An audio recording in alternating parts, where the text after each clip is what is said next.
The songs arise in every heart. Shalom bien-aimés dans le Seigneur, et que la paix divine illumine votre journée. Bienvenue sur votre chaîne Héritage Spirituel. Ici, nous ne faisons pas que raconter des histoires, nous partons en quête des vérités profondes et des trésors spirituels que le temps a parfois recouverts de poussière. Notre mission est de dépoussiérer cette sagesse ancestrale, de comprendre son essence et de voir comment elle peut encore aujourd'hui enrichir nos vies, éclairer notre chemin et renforcer notre connexion au divin. C'est un voyage au cœur de notre héritage commun. Mais avant de nous aventurer plus loin, un rappel essentiel s'impose. La spiritualité est un chemin personnel et sacré. C'est pourquoi je vous invite avec insistance à toujours rechercher un discernement spirituel, une consultation auprès d'un guide éclairé, avant d'intégrer un nouvel objet ou rituel dans votre pratique. Chaque âme est unique, et ce qui est bénéfique pour l'un doit être adapté pour l'autre. Cette démarche est un gage de respect, de prudence et d'efficacité. Aujourd'hui, notre exploration nous mène vers des objets spirituels puissants, souvent oubliés ou méconnus. Ce ne sont pas de simples amulettes, mais des instruments de foi, des catalyseurs d'énergie divine mentionnés dans les textes sacrés et transmis par la sagesse de nos ancêtres. Nous allons découvrir comment, depuis des siècles, ils ont servi à protéger les foyers, à guérir les cœurs et à ouvrir des chemins là où tout semblait bloqué. Préparez-vous à redécouvrir des clés spirituelles capables de transformer votre quotidien. Dans la Bible, le bâton de Moïse est bien plus qu'un simple morceau de bois. C'est un instrument spirituel, un canal pour la puissance de Dieu. Ce n'est pas l'objet qui est magique, mais la foi qui l'active. Par lui, Dieu a transformé le bâton en serpent, a ouvert la mer Rouge et a frappé un rocher pour en faire jaillir de l'eau vive. Dans plusieurs traditions bibliques, le bâton symbolise l'autorité et la protection. Pensez au bâton d'Aaron qui a fleuri, confirmant son sacerdoce, ou à la houlette du berger David, gage de sécurité. Le bâton sanctifié devient une extension de la volonté de Dieu, un rappel tangible de sa présence pour guider et protéger son peuple. Aujourd'hui, beaucoup ont remplacé ces supports par la seule prière orale, oubliant que des objets sanctifiés peuvent canaliser l'onction divine.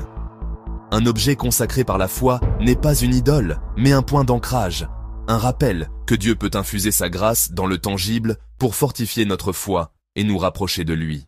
Dans les temps anciens, la calebasse n'était pas qu'un récipient. Elle servait à conserver l'eau bénite, l'huile consacrée ou les grains prophétiques. Symbole d'abondance et de bénédiction, elle protégeait aussi la maison des mauvaises influences quand elle était sanctifiée par la prière et un verset spécifique. Dans 2 Rois 2, 13, Élisée ramassa le manteau d'Élie et hérita de son onction. Les anciens savaient qu'un vêtement consacré pouvait porter une onction transférable. Aujourd'hui, certains gardent une écharpe ou un foulard sur lequel ils ont prié et jeûné, pour protection et guérison. Dans Josué 4, 7, les pierres dressées rappelèrent la puissance de Dieu. Certaines pierres trouvées près des sources sacrées servèrent de point d'ancrage spirituel après consécration, utilisées dans tout l'Ancien Testament pour oindre rois, prêtres et prophètes.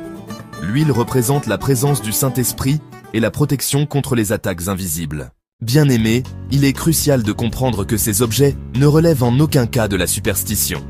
Ce sont des points de contact bibliques, des ancres tangibles pour notre foi. Pensez à la femme qui toucha le vêtement de Jésus, ou au linge de l'apôtre Paul qui apportèrent la guérison. Ces objets, sanctifiés dans la prière et utilisés selon la parole, deviennent de puissants alliés dans notre marche spirituelle. Mais attention, et c'est un point capital, la puissance ne réside jamais dans l'objet lui-même. Il n'est qu'un canal. Sans une obéissance sincère à Dieu et une vie sanctifiée par sa présence, un objet n'a aucune puissance réelle. C'est votre foi qui active la connexion divine.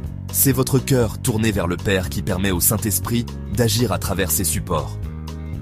Alors, si vous ressentez que le Saint-Esprit vous pousse à intégrer l'un de ces objets dans votre foyer, accueillez cette motion. Mais faites-le toujours avec le plus grand discernement. Priez, méditez les Écritures et assurez-vous que votre démarche vise à glorifier Dieu et non à chercher une solution magique. Votre intention pure est la clé de leur efficacité spirituelle. Terminons par une prière. Seigneur, nous te demandons la sagesse pour discerner ta volonté.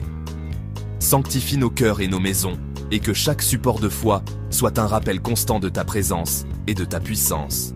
Amen. Ici, Sur Héritage Spirituel, notre mission est de restaurer cette connaissance pour que vous marchiez dans la lumière. Abonnez-vous, partagez cette vidéo et n'oubliez jamais, votre héritage spirituel est votre plus grande richesse.